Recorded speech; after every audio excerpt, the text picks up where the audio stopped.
Assalamualaikum class 5 students. Today we are going to discuss the last topic of the unit number 6. आज हम जो है unit number 6 जो है उसका लास्ट टॉपिक पढ़ेंगे जर्मिनेशन। उससे पहले हमने जो है वो डिफरेंट जो है प्लांट जो पार्ट्स थे जिसकी बुनियाद पे हमने मोनोकोट और डाइकोट प्लांट्स की जो है वो डिफरेंशिएशन की थी कि किस तरह मोनोकोट प्लांट जो है वो डाइकोट प्लांट्स के बुनियाद जो है वो पार्ट्स के हिसाब से जो है वो डिफरेंस थे। तो आज हमारा लास्ट टॉपिक है वो जर्मिनेशन। जर्मिनेशन का मतलब है कि it is a process by which seed become seedling, यानी किसी बीज से जो है किसी पौधे का निकलना, इस प्रोसेस को जो है हम जर्मिनेशन कहते हैं। तो जर्मिनेशन के अंदर जो है वो सीडलिंग होती है, यंग प्लांट जो है वो निकलता है, यानी रूट्स स्टीम जो है वो जब प्लांट किसी भी सीड से निकलना शुरू हो जाए तो उसको हम जो है जर्मिनेशन कहते हैं। अच्छा, ये जर्मिनेशन जो है इस प्रोसेस के लिए कुछ कंडीशंस चाहिए, जो नेक्स्ट टॉपिक हमारा होगा कंडीशन नेसेसरी फॉर जर्मिनेशन, यानी इस ग्रोथ के लिए बीज को उगने के लिए कौन कौन से जो है वो हालात हैं जो ज़रूरी होते हैं जिसकी बुनियाद पे वो ग्रो होता है। तो a seed has some need और conditions to germinate such as water, light, nutrient, substrate, suitable temperature, यानी किसी भी बीज को जो है वो ग्रो होने के लिए जो है कुछ ज़रूरत होती है, कुछ हालात कंडीशंस होती हैं, जिसमें सबसे पहले वाटर है, उसको पानी चाहिए, लाइट चाहिए, न्यूट्रिएंट्स यानी वो ग़िज़ाइयत चाहिए, वो ग़िज़ा चाहिए, खुराक चाहिए, और जो है सबस्ट्रेट का मतलब है कि ऐसी चीज़ जो वो रॉक हो या वो सोइल हो जिस पे वो उगे, और सुइटेबल टेम्परेचर यानी एक मखसूस किस्म का उसको सुइटेबल टेम्परेचर चाहिए, वो गर्मी चाहिए, हीट चाहिए जिससे वो ग्रो हो। तो ये सीड के लिए जो है वो नेसेसरी कंडीशंस होती है। अगर if there is not optimal for plant, अगर ये कंडीशन जो है वो प्लांट के लिए जो जरूरी है वो नहीं है, यानी बहुत कम है, तो क्या होगा, तो ability of plant is grow to reduce, यानी प्लांट्स की जो ग्रो होने की, यानी सीड की जो ग्रो होने की एबिलिटी है वो कम हो जाती है और वहां पे सीड जो है वो कम ग्रो होते हैं।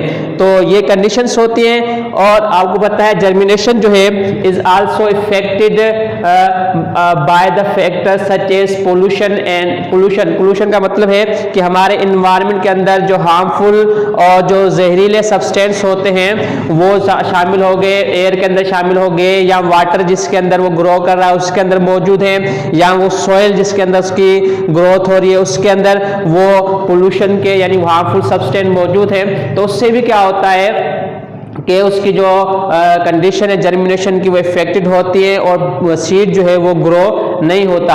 तो यहाँ पे जो है एक चार्ट की सूरत में जो है बबल चार्ट की सूरत में दिया गया है कि कौन कौन सी कंडीशंस जो हैं वो जर्मिनेशन को जो इफेक्ट करती है यानी असरअंदाज होती है सीड की ग्रो होने में। तो सबसे पहले जो है हमने यहाँ पे टेम्परेचर लिखा है। अगर टेम्परेचर जो है वो मॉडरेट होना चाहिए, यानी न ज़्यादा होना चाहिए न कम होना चाहिए। अगर टेम्परेचर बिल्कुल कम हो गया फिर भी सीड नहीं ग्रो होगा। अगर टेम्परेचर बहुत हाई है यानी बहुत ज़्यादा हीट है तब भी सीड जो है वो ग्रो नहीं होता। उसके बाद अवेलेबिलिटी ऑफ वाटर है, यानी पानी जो है वो भी उसको चाहिए एक मॉडरेट कंडीशन में। अगर उसको पानी मिल रहा है जो उसको नीड है तो प्लांट जो है वो ग्रो होगा, यानी सीड जो है वो ग्रो करेगा। अदरवाइज बिल्कुल ड्राई कंडीशंस में या बिल्कुल जो है वो पानी ज़्यादा मौजूद होगा तो उसके अंदर भी ग्रो करना उसके लिए मुश्किल होगा। उसके बाद सबस्ट्रेट का मतलब है कि वो कौन सी चीज़ है जिसके ऊपर वो ग्रो कर रहा है, यानी सॉइल होनी चाहिए या रॉक्स होनी चाहिए जहाँ पे वो अपनी जो रूट्स वगैरह जो है उसको इंश्योर कर सके अंदर न्यूट्रिएंट्स लेने के लिए। तो सबस्ट्रेट्स का भी जो है वो अहम किरदार होता है किसी भी सीड के ग्रो करने के लिए। उसके बाद लास्ट में पता ये इसके अंदर यहाँ पे पोल्यूशन दिया गया है, यानी गंदगी जो होती है तो वो भी पोल्यूशन अगर ज़्यादा है जिस वाटर जो उसको मिल रहा है या वो सबस्ट्रेट्स जो उसको मिल रहा है या जो एयर उसको मिल रही है उसके अंदर अगर पोल्यूशन ज़्यादा है तो उससे भी क्या होगा कि उसकी ग्रोथ जो है वो इफेक्टेड हो सकती है। उसके बाद लाइट और एयर है। लाइट और एयर जो है ये भी जो है किसी भी सीड के ग्रो के लिए जो है बहुत ज़्यादा इंपॉर्टेंट किरदार करती है। क्योंकि लाइट की वजह से क्या आता है कि प्लांट जो है वो अपनी ग़िज़ा खुद तैयार करते हैं और एयर जो है उससे उसको कार्बन डाइऑक्साइड और ऑक्सीजन की मखसूस मिकदार मिलती है। अगर एयर और लाइट उसे अवेलेबल नहीं है तो भी जो है इसकी ग्रोथ नहीं हो सकती। उसके बाद जो लास्ट है हमारा न्यूट्रिएंट जो है यानी ग़िज़ाइयत, सॉइल के अंदर वो सारे चीज़ें मौजूद हो, यानी वो नाइट्रोजन और फास्फोरस की मिकदार हो, साल्ट्स वगैरह हो, मिनरल्स कंडीशंस हो जो प्लांट्स की ग्रोथ के लिए ज़रूरी होते। अगर ये कंडीशन होंगी तो जर्मिनेशन जो है वो सही होगी। अगर इसकी अवेलेबिलिटी कम है या बिल्कुल ही नहीं है तो ये क्या होगा कि इसकी जो जर्मिनेशन जो है वो इफेक्ट हो सकती है।